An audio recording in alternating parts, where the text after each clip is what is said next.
मोहम्मद सा नहीं कोई, मोहम्मद सा नहीं कोई, मोहम्मद सा नहीं कोई। ज़माने भर में ढूंढा है मोहम्मद सा नहीं कोई, ज़माने भर में ढूंढा है मोहम्मद सा नहीं कोई। रसूलों ने कहा मिलकर, फरिश्तों ने कहा बढ़कर, रसूलों ने कहा मिलकर, फरिश्तों ने कहा बढ़कर। यही हूरों का नगमा है मोहम्मद सा नहीं कोई, यही हूरों का नगमा है मोहम्मद सा नहीं कोई। ज़माने भर में ढूंढा है मोहम्मद सा नहीं कोई। सराफा आपका लिखने तो कुरान सामने रखा, सराफा आपका लिखने तो कुरान सामने रखा। कलम ने इतना लिखा है मोहम्मद सा नहीं कोई, कलम ने इतना लिखा है मोहम्मद सा नहीं कोई। ज़माने भर में ढूंढा है मोहम्मद सा नहीं कोई। हजारों में ज़बी आगे बरेगी दिल नशी आएंगे, हजारों में ज़बी आगे बरेगी दिल नशी आएंगे। कोई कब ऐसा आया है मोहम्मद सा नहीं कोई, कोई कब ऐसा आया है मोहम्मद सा नहीं कोई। ज़माने भर में ढूंढा है मोहम्मद सा नहीं कोई। किरामन कातिबी आगो किताबें इश्क में लिखो, किरामन कातिबी आगो किताबें इश्क में लिखो। गुलामों का इनारा है मोहम्मद सा नहीं कोई, गुलामों का इनारा है मोहम्मद सा नहीं कोई। ज़माने भर में ढूंढा है मोहम्मद सा नहीं कोई। अल्लाहुम्मा सल्ले अला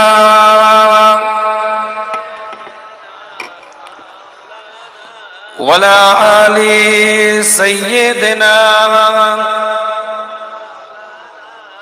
উপস্থিত হাজারে মজলিস, ব্রাদার ইসলাম, আমার দিন দরদি নেককার পরেজগার ইমানদার মুত্তাকি ভাইরা, খুব সংক্ষেপ আলোচনা, একদম টু দা পয়েন্ট আলোচনা, কোট টু কোট কিছু কথা বলে আপনাদের খেদমতে দোয়া নিয়ে বিদায়। আল্লাহ কোরআনের মধ্যে জানিয়ে দিচ্ছে, সূরার নাম সূরাতুল মুজাদিলা, ৫৮ নম্বর সূরা, ১১ নম্বর আয়াতের মধ্যে আল্লাহ বলছেন, ইয়ারফাইল্লাহুল্লাযীনা আমানু মিনকুম ওয়াল্লাযীনা উতুল ইলমা দারাজাত ওয়াল্লাহু বিমা তা'মালুনা খাবীর। এই আয়াতের মধ্যে আল্লাহ পাক এলান করেছেন, বিভিন্ন তাফসীর গুলো খুলে দেখবেন, তাফসীরে জালালাইন, তাফসীরে মারিফুল কোরআন, তাফসীরে কুরতুবী, তাফসীরে বাইজাবি, তাফসীরে রুহুল বায়ান, তাফসীরে মানি, তাফসীরে কবীর, তাফসীরে কাসীর, তাফসীরে মাদারিক, তাফসীরে জারির তাবারি, সবথেকে কাদিমতম একটা তাফসীরের কিতাব। যে কোনো তাফসীরের কিতাব খুলে দেখবেন, আল্লাহ বলছে একটা মানুষের মধ্যে যদি দুটো জিনিস থাকে, একজন ব্যক্তির মধ্যে যদি দুটো জিনিস থাকে, আল্লাহ মানব জাতটাকে তৈরি করেছেন। লাকাদ খালাকনাল ইনসানা ফি আহসানি তাকওয়িম, উত্তম পরিকাঠামো দ্বারা আল্লাহ পাক বানিয়েছেন। ইন্নী জাইলুন ফিল আরদি খলিফা, প্রতিনিধিত্ব করার জন্য দুনিয়াতে আল্লাহ পাক প্রেরণ করেছেন। এই মানব জাতের মধ্যে যদি দুটো জিনিস থাকে, কি কি জিনিস?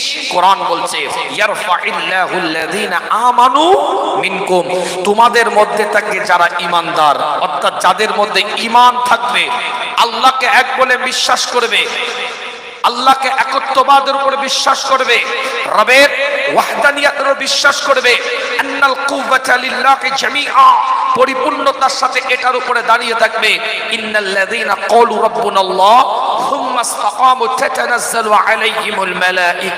তাতানাজ্জালু আলাইহিমুল মালাঈকাতু আল্লা তাখাফু ওয়া লা তাহজানু ওয়া আবশিরু বিল জান্নাতি আল্লাতী কুনতুম তুআদুন। এই যে কোরআন শরীফ, সূরার নাম সূরাতুল ফুসসিলাত, হামিম বলা হয়েছে এই সূরাটাকে। আবার 41 নম্বর সূরার 30 নম্বর আয়াতের মধ্যে আল্লাহ পাক বলছেন, নিশ্চয়ই যারা আমাকে আল্লাহ বলে উক্তি করলো, আল্লাহ বলে মেনে নিল, ইন্নাল্লাযীনা ক্বালু রাব্বুনাল্লাহ, আমাকে রব বলে মেনে নিল, আমার রুবুবিয়াতের উপরে দাঁড়িয়ে থাকলো, আমার রুবুবিয়াতকে মান্যতা দিল, আমার প্রতিপালকতাকে মান্যতা দিল এবং ইস্তেকামাতটাকে ঠিক রাখলো। ইস্তেকামাত কি?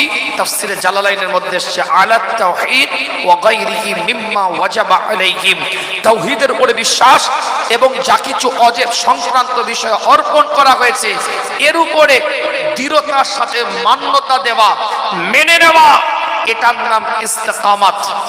এই দুটো জিনিস ঈমানের উপরে দাঁড়িয়ে আছে, আল্লাহকে এক বলে মেনে নেওয়া, ইস্তেকামাতটাকে মেনে নেওয়া, অর্থাৎ আল্লাহ যা হুকুম করেছে, অর্ডার করেছে, সেটাকে মান্যতা দেওয়া। এই ঈমান যদি থাকে। আর দ্বিতীয় নাম্বার, ওয়াল্লাযীনা উতুল ইলমা দারাজাত, যদি কারোর মধ্যে ইলম থাকে, শরীয়তের জ্ঞান, ইসলামের জ্ঞান, কোরআনের জ্ঞান, শরীয়তের নীতি আদর্শের জ্ঞান, যে জ্ঞানটা আল্লাহ কোরআনের মধ্যে বলছে, সূরার নাম সূরাতুল আল ইমরান, 3 নম্বর সূরা 164 নম্বর আয়াতের মধ্যে আল্লাহ বলছেন, লাকাদ মান্নাল্লাহু আলাল মুমিনিনা ইয বা'আথা ফীহিম রাসূলাম মিন আনফুসিহিম ইয়াতলু আলাইহিম আয়াতিহি ওয়া ইউযাক্কিহিম ওয়া ইউআল্লিমুহুমুল কিতাব ওয়াল হিকমাহ ওয়া ইন কানু মিন ক্বাবলু লাফী দালালিম মুবিন। অর্থাৎ যে জ্ঞানটা আল্লাহ রসুলকে আল্লাহ পাক দিয়েছেন, কোরআন বলছে আমি তোমাদের মধ্যে থেকে তোমাদেরকে একটা নবী দিলাম, একটা রসুল দিলাম, একটা পয়গম্বর দিলাম। সেই নবীর কাজ কি, অ্যাক্টিভিটিস কি, টার্গেট কি, অ্যাম্বিশন কি, চিন্তা কি, ভাবনা কি, চেতনা কি, কেন সেই নবীকে পাঠালাম, আল্লাহ কোরআনের মধ্যে জানিয়ে দিচ্ছে। সরকারে কায়নাতের আসার কারণ, মদিনাতুল আলের আসার কারণ, ইমামুল মুরসালিনের আসার কারণ, ইমামুল হুদার আসার কারণ, ইমামুল কিবলাতাইনের আসার কারণ, হাবিব লবিব তাবিব সাহেবুল জুদ ওয়াল কারামের আসার কারণটা, তিনার টার্গেটটা কি হবে? আল্লাহ বলছেন তিনি তোমাদের সামনে ইয়াতুলু আলাইহিম আয়াতিহি, তোমাদের সামনে আয়াতগুলোকে তেলাওয়াত করে শোনাবে। এটাকে কোরআনের জ্ঞান বলা হয়েছে। ওয়া ইউযাক্কিহিম, তোমাদের তাজকিয়ায়ে নফস করবে, আত্মশুদ্ধি করবে, দিলটাকে পরিষ্কার করবে, পরিচ্ছন্ন করবে, গীবত মুক্ত, পরচর্চা মুক্ত, পরনিন্দা মুক্ত, হিংসা মুক্ত, লোভ মুক্ত, হাসাদ মুক্ত একটা দিল উপহার দিবে। ওয়া ইউআল্লিমুহুমুল কিতাব, তোমাদেরকে কিতাবের জ্ঞান দিবে, ওয়াল হিকমা, হিকমত শেখাবে, ওয়া ইন কানু মিন ক্বাবলু লাফি দালালিম মুবিন, কোন সময় তোমাদেরকে নবী পাঠালাম? প্রকাশ্য পথভ্রষ্টতার যুগ, জাহেলিয়াতের যুগ, অজ্ঞতার যুগ। আমার বলার বক্তব্য এই জায়গায়, ওই সূরাতুল মুজাদিলার 11 নম্বর আয়াতের মধ্যে যে আল্লাহ বললেন ইয়াতুলু আলাইহিম আয়াতিহি, এই আয়াতের জ্ঞান, অর্থাৎ যে ব্যক্তি জ্ঞান অর্জন করলো, যে ব্যক্তি জ্ঞান অর্জন করলো এবং ঈমান থাকলো, ইয়ারফাইল্লাহুল্লাযীনা আমানু মিনকুম ওয়াল্লাযীনা উতুল ইলমা, এই ইলমটা কি? কোরআনের ইলম, শরীয়তের ইলম, দ্বীনের ইলম, ইসলামের ইলম। এই ইলমটা যারা অর্জন করলো, আল্লাহ বলছেন তাদের মাকামটাকে আমি আল্লাহ বাড়িয়ে দেব। জোরে বলবেন। আজকে যে দরবারে এসেছেন, আপনাকে কেরামতি বলে মাকাম বাড়াতে হবে না, আপনার তার অলৌকিকতা জাহির করে, প্রকাশ করে কারামতি বাড়াতে হবে। আপনার কারামতি বলে তার সম্মানকে সমাজের বুকে স্টাবলিশ করতে হবে না, প্রতিষ্ঠিত করতে হবে না। তিনি যে পথের পথিক হয়েছেন, যে রাস্তার রাহি হয়েছেন, যেই রাস্তায় নিজেকে পরিচালিত করেছেন, কোরআন বলছে তার মাকামকে আল্লাহ বাড়িয়ে দিয়েছে। আমার কথা কিছু বুঝতে পারছেন না? বুঝতে পারছেন? আপনি আমি তানার শানে আলোচনা করে, তানার সম্পর্কে বক্তব্য দিয়ে, আল্লামা রুহুল আমিন রাহমাতুল্লাহ আলাইহির বিষয়ে ইয়াদগারে, তানার স্মৃতিতে কথা বলে নিজেদের জীবনটাকে তানাদের মতন পরিচালনা করার উদ্দেশ্য থাকবে। এটা মনে করবেন না যে তানার কেরামতি বললে তেনার সম্মান বেড়ে যাবে, না। তানার অলৌকিকতা, তানার মিরাকেল, তানার কেরামতি, তানার চাল চলন, আখলাক, ব্যবহার, হাঁটা চলা, কথাবার্তা, তেনার আদর্শ আখলাক, এটা যখন আলোচনার মধ্যে আসবে, আপনার আমার জীবনটা তানার মতন বানতে, তানার মতন হতে সহযোগিতা করবে। কথা ঠিক বলছি না ভুল বলছি? কেন আল্লাহ সম্মান বাড়িয়ে দিয়েছে, মাকাম আল্লাহ দিয়ে দিয়েছে। একটা আয়াত নয়, 3 থেকে 4টা আয়াত দিয়ে দলিল দিলাম। যারা ঈমান আনবে এবং এলেম অর্জন করবে, আল্লাহ বলছেন তাদের মাকামকে আমি আল্লাহ বাড়িয়ে দেব। আল্লাহু বিমা তা'মালুনা খাবীর। আমি আল্লাহ, তোমরা যা কিছু করো আমি আল্লাহ সব জানি। জোরে বলে। আজকে 3টা আয়াতের একদম কোট টু কোট আলোচনা করে বিদায় নেব, একদম ইতি টানবো। কেন আসলেন আজকে এখানে? গ্রামে, পাড়ায়, মহল্লায়, এলাকায় চাঁদে চাঁদে জলসা হচ্ছে, কথা বলে না কেন? চাঁদে চাঁদে জলসা হয় না? শবে বরাতের আলাদা, মুহররমের আলাদা। হঠাৎ করে যুবক চলে এলো, হঠাৎ সঙ্গ থেকে আর একটা জলসা। এই কথা বলেন। ঈদের পরের দিন কিছু যুবক এক জায়গায় হয়ে বলছে ফিস্টি কেন করবি, যে কোনো একটা হুজুরকে নিয়ে একটা জলসা করি। কুরবানির রাতের জলসা, বাৎসরিক জলসা, মাদ্রাসার জলসা আলাদা, মসজিদের জলসা আলাদা। হচ্ছে না? হয় না? তাহলে গ্রামে জলসা, পাড়ায় জলসা, মহল্লায় জলসা, এলাকায় জলসা, মাদ্রাসার জলসা, মসজিদের জলসা, চাঁদের জলসা, মুহররমের আলাদা, রবিউল আউয়াল মাসের আলাদা, নবী দিবস আলাদা করে। বলে ওরা যুবকেরা নবী দিবস করে, বুড়োরা গ্রামে জলসা করে। এত জলসা, এত নসিহত, এত আলোচনা, এত বক্তা, আর মাশাআল্লাহ এই তো ইউটিউবাররা রেডি আছেন, ভাইরাল করতে অসুবিধা নেই। হ্যাঁ, একটা বক্তব্য দিলে ফাটাফাটি এর সাথে কল্লা জুড়ে ওর ঘাট টেকে ফিট করে, একে তীর চিহ্ন লাগিয়ে ওর ভাট ফিট করে, ওর হাতে হারিকেন ঝুলিয়ে, এর পাশ দিয়ে বাঁশ দিয়ে, ওর কান মতো দিয়ে হাঁড়ি ফিট করে, মোটামুটি এমন একটা থাম্বাল দিয়ে দিবে, মোটামুটি বক্তা ভাইরাল হতে বেশি সময় লাগবে না।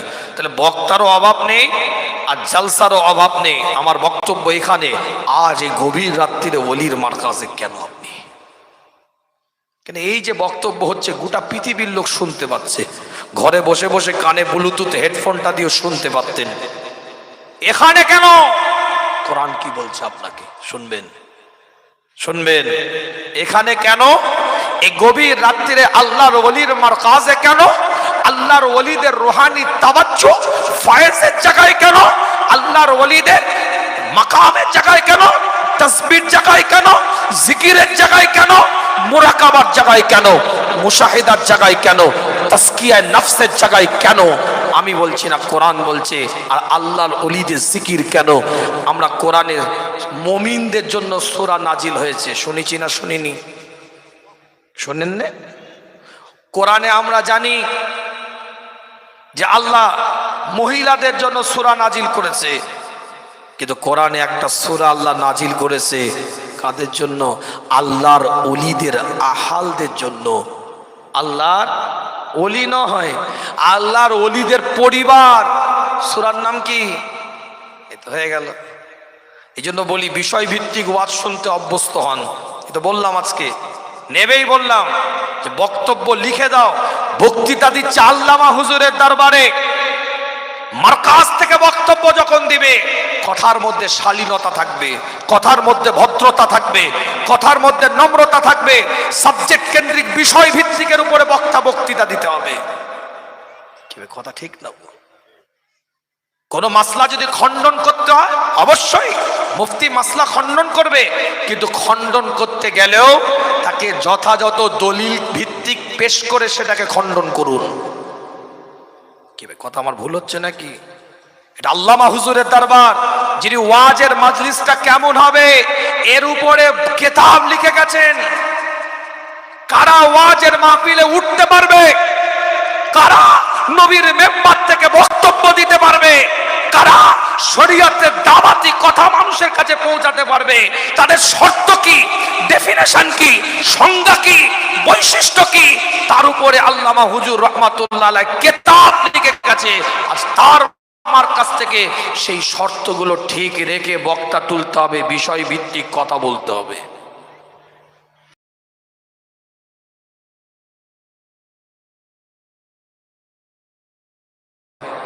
আল্লাহ পাক আমাদেরকে কবুল করেন, সকলে বলেন আমিন।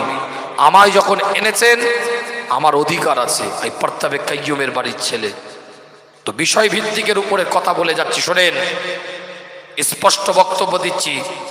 সূরার নাম কি? আল্লাহর ওলিদের পরিবারের সম্পর্কে আল্লাহ কোরআনের মধ্যে সূরা আল ইমরানের মধ্যে, সূরার নাম সূরা আল ইমরান, আহলে ইমরান, ইমরানের পরিবার। ইমরান কে? কোন নবী নয়, একজন ওলি। সেই ওলির পরিবারের জন্য আল্লাহ কোরআনের সূরা নাজিল করেছে, 18টা রুকু দিয়েছে, 200টা আয়াত দিয়েছে এই সূরা আল ইমরানের মধ্যে। কথা বুঝতে পারছেন? কোরআনের মধ্যে আল্লাহ বলছেন, 37 নম্বর আয়াতের মধ্যে আল্লাহ পরিষ্কার জানিয়ে দিচ্ছেন আল ইমরান, আল্লাহর ওলিদের শান, আল্লাহর ওলিদের মারকাজে যাওয়ার দোয়ার গুরুত্বটা কি। فتقبلها ربها بقبول حسن وأنباتها نباتا حسنا وكفلها زكريا كلما دخل عليها زكريا المحراب وجد عندها رزقه قال يا مريم أن لك هذا قالت هو من عند الله إن الله يرزق من يشاء بغير حساب। আল্লাহ পরিষ্কার কোরআনের মধ্যে জানিয়ে দিচ্ছে, হযরতে মারইয়ামের কথা বলছে এখানে। যখন মারইয়াম একটা বয়সে উপনীত হলেন, আল্লাহ বলছেন আমি আল্লাহ তাকে একটা উত্তম রূপে তাকে গ্রহণ করলাম এবং উত্তম একটা দিল অন্তর তাকে দিলাম। আমি জাকারিয়া নবী দায়িত্বে তাকে দিলাম, অভিভাবকত্বের দায়িত্বে দিলাম জাকারিয়া নবীকে। কেন? সেই যুগে জাকারিয়া নবী আবার মারিয়ামের খালু, তাই আমি আল্লাহ মারিয়ামকে উত্তম রূপে গ্রহণ করলাম, উত্তম একটা প্রবৃত্তি মানে দিল অন্তর দিলাম। জাকারিয়াকে প্রতিনিধিত্ব করে বললাম আপনার দায়িত্বে মারিয়ামকে বড় করেন। কথা কিছু বুঝতে পারছেন? একদম কোট টু কোট আলোচনা, বিদায় নেব। কুল্লামা দাখালা আলাইহা জাকারিয়াল মিহরাব, জাকারিয়া নবী মারইয়ামের ইবাদতের জায়গায় ঢুকেছে, যেখানে মারইয়াম জিকির করত, তাসবিহ পড়ত, মুরাকাবা করত, মুশাহিদা করত, তাজকিয়ায়ে নফস করত, আত্মশুদ্ধি করত। কুল্লামা দাখালা আলাইহা জাকারিয়াল মিহরাব, সেই ছোট্ট কুঠির মধ্যে জাকারিয়া নবী ঢুকেছে। ওয়াজাদা ইনদাহা রিজকা, এবং ঢোকার পরে দেখছে কিছু খাদ্য পড়ে আছে। ওয়াজাদা ইনদাহা রিজকা, কিছু খাবার দেখতে পেয়েছে। ক্বালা ইয়া মারইয়াম আন্না লাকি হাযা, কোথা থেকে পেয়েছো এটা? ক্বালা ইয়া মারইয়াম আন্না লাকি হাযা, কোথা থেকে পেয়েছো এই খাদ্য?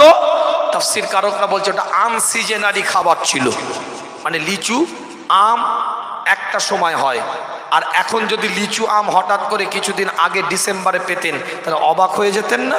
এ তো গরমকালের ফল, এখন কোথা থেকে এলো? বলছে তাফসীর কারকরা এই খাদ্যটা আনসিজনারি খাদ্য ছিল। ক্বালাত হুয়া মিন ইনদিল্লাহ, মারইয়াম বলছে এটা আমার আল্লাহ আমাকে দিয়েছে।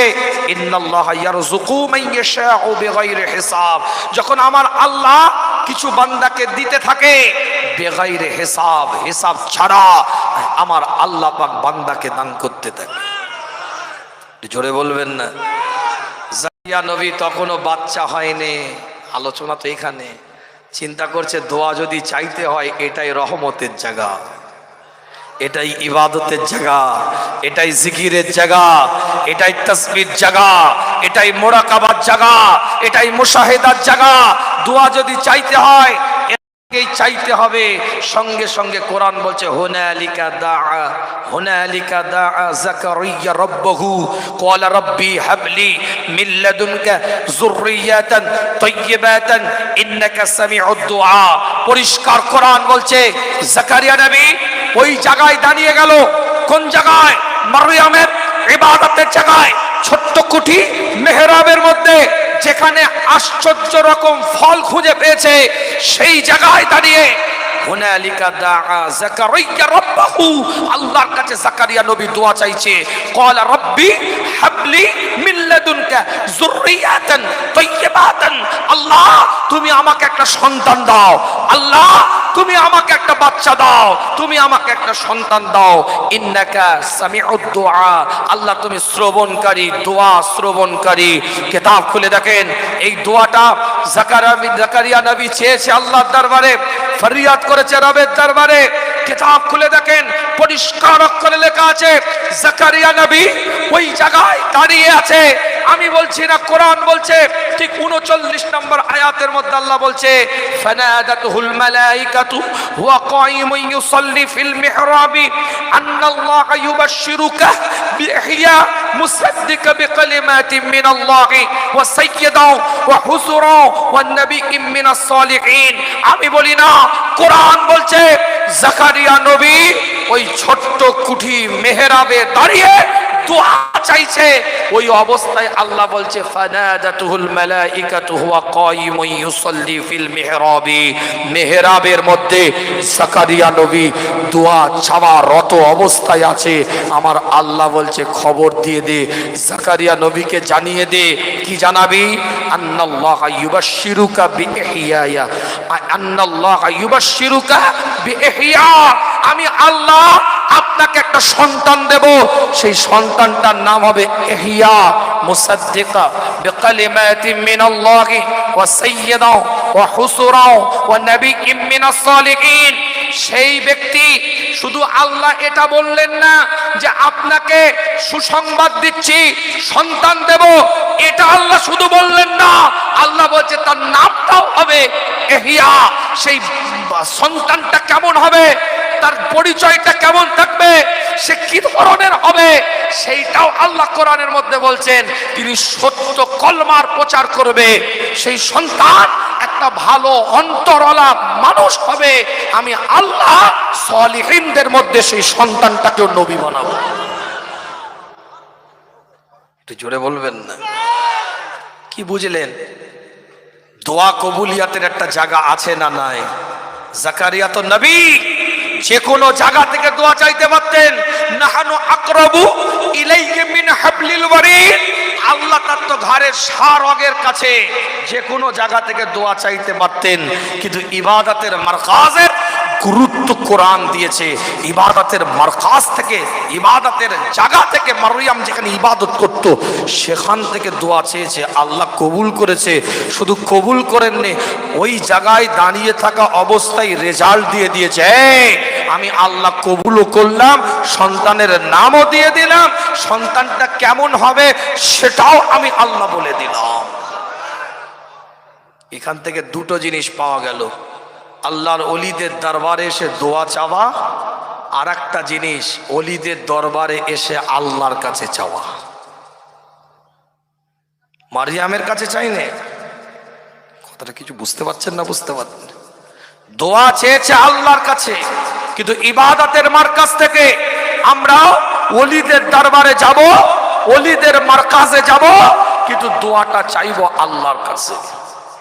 দোয়া চাওয়ার জায়গাটা ইবাদতের জায়গা হতে পারে, জিকিরের জায়গা হতে পারে ওলিদের, ফিকিরের জায়গা হতে পারে ওলিদের, আল্লাহর ওলিদের নেক জায়গা হতে পারে, কিন্তু দোয়াটা চাইতে হবে আল্লাহর কাছে। আকীদার জায়গায় আবার মজবুত থাকতে হবে।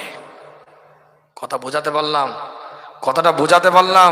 বিদায় নেব আপনাদের খেদমত থেকে, কেন এখান থেকে আমাকে সে কালার রাইড যেতে হবে। আমার দাদাজান হুজুর পীর কেবলার প্রতিষ্ঠিত সিনিয়র মাদ্রাসা, বিভিন্ন প্রতিষ্ঠানের সাথে জড়িত থাকতে হয়, জানেন আপনারা সবাই। তারপরেও ভালোবাসেন, মহাব্বত করেন। অলির মারকাজে একটু দোয়া নেওয়ার উদ্দেশ্যে এসেছি, আল্লামা হিন্দের দরবারে একটু দোয়া নেওয়ার উদ্দেশ্যে এসেছি। আপনারাও দোয়ার মোহতাজ, আমি গুনাহগার দোয়ার মোহতাজ।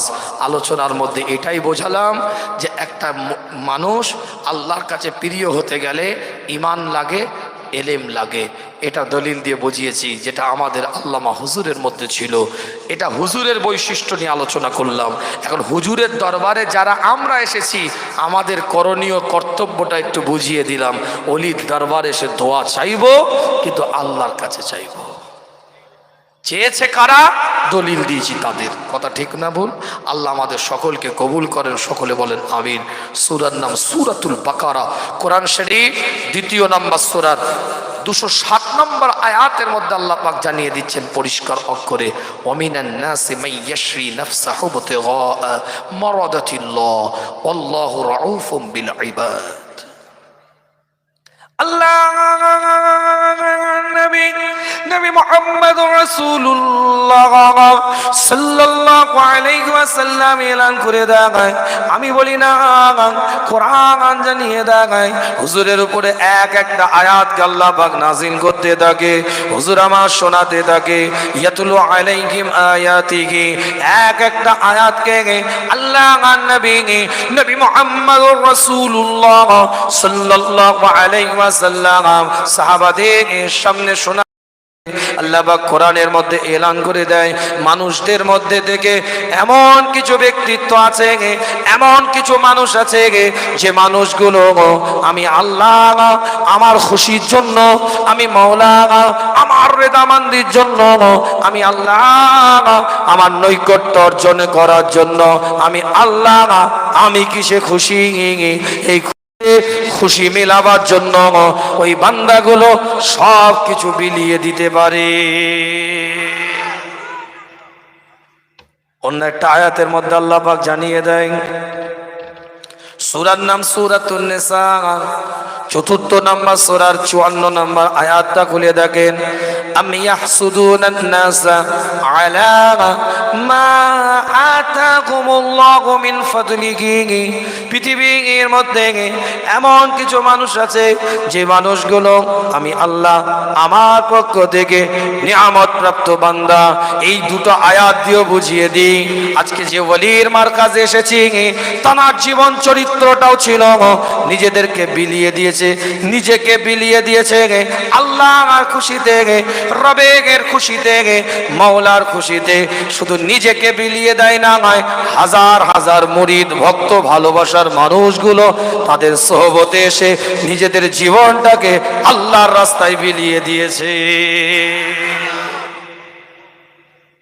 আজকে যে ওলির মারকাজে আল্লামা হিন্দের দরবারে, আল্লাহ পাকের নেককার বান্দার দরবারে, রবের নৈকট্য অর্জনকারী ব্যক্তিত্বের দরবারে এসেছি।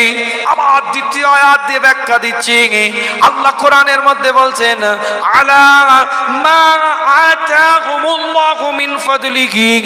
আমার আল্লাহ এলান করে পৃথিবীর মধ্যে কিছু মানুষ আছে যারা আমি আল্লাহ আমার পক্ষ থেকে রহমত প্রাপ্ত বান্দা। আল্লাহ কিন্তু ডেফিনেশন বলে নাই, সংজ্ঞা বলে না, আল্লাহ কিন্তু কোনো ক্লু বলে নাই, কোনো সিম্পটম বলে না, আল্লাহ শুধু আমভাবে এই কথা বলে দিয়েছে। ধরে নিতে হবে আপনাদেরকে, ছোট্ট করে বলে দিয়ে যায়, আজকে যে ওলি মারকাজে আপনি এসেছেন, যে আল্লামায়ে হিন্দের দরবারে আপনি এসেছেন, যে নেককার বান্দার দরবারে আপনি এসেছেন, যে সলিহিন ব্যক্তিত্বের দরবারে আপনি এসেছেন, যে আল্লাহর দরবারে নৈকট্য অর্জনকারী মানুষের দরবারে আপনি এসেছেন, এক কথাই বলতে পারি এই মানুষ আল্লাহ পাকের রহমত প্রাপ্ত বান্দা।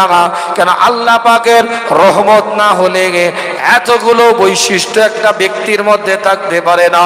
আর যে নিজেকে আল্লাহর রাস্তায় বিলিয়ে দেয় তারা আল্লাহর রহমত প্রাপ্ত বান্দা হয়ে যায়। আল্লাহ পাক কবুল করেন। ইতি টানবো আপনাদের খেদমতে, যোগ্যতা সম্পন্ন একজন ব্যক্তিত্ব মুজাদ্দিদে জামানের ইন্তেকালের পরে আলা হযরত বড় হুজুর পীর কেবলা রাহমাতুল্লাহ আলাইহি মুজাদ্দিদে জামানের পূর্ণ কামালিয়াতের অধিকারী আল্লাহ পাক কবুল করেছিলেন। হুজুর যখন হাসপাকে গিয়েছিলেন, মুজাদ্দিদে জামান খুদ বড় হুজুর পীর কেবলা রাহমাতুল্লাহ আলাইহিকে সঙ্গী করে আল্লাহ নবী আল্লাহ রসুলের দরবারে গিয়েছিলেন। হুজুরের যে কায়েম মোকাম আলা হযরত গদ্দিরিশিন পীর শাইখুল আরিফিন শাইখুল ইসলাম বড় হুজুর পীর কেবলা রাহমাতুল্লাহ আলাইহি মুজাদ্দিদে জামানের যে কায়েম মকাম, এটা মুজাদ্দিদে জামানও বানান নাই, খোদা আমার আল্লাহ নবীর রুহানি ইশারাতে মুজাদ্দিদে জামানের কায়েম মকাম হিসাবে আলা হযরত বড় হুজুর পীর কেবলাকে বসিয়েছিলেন।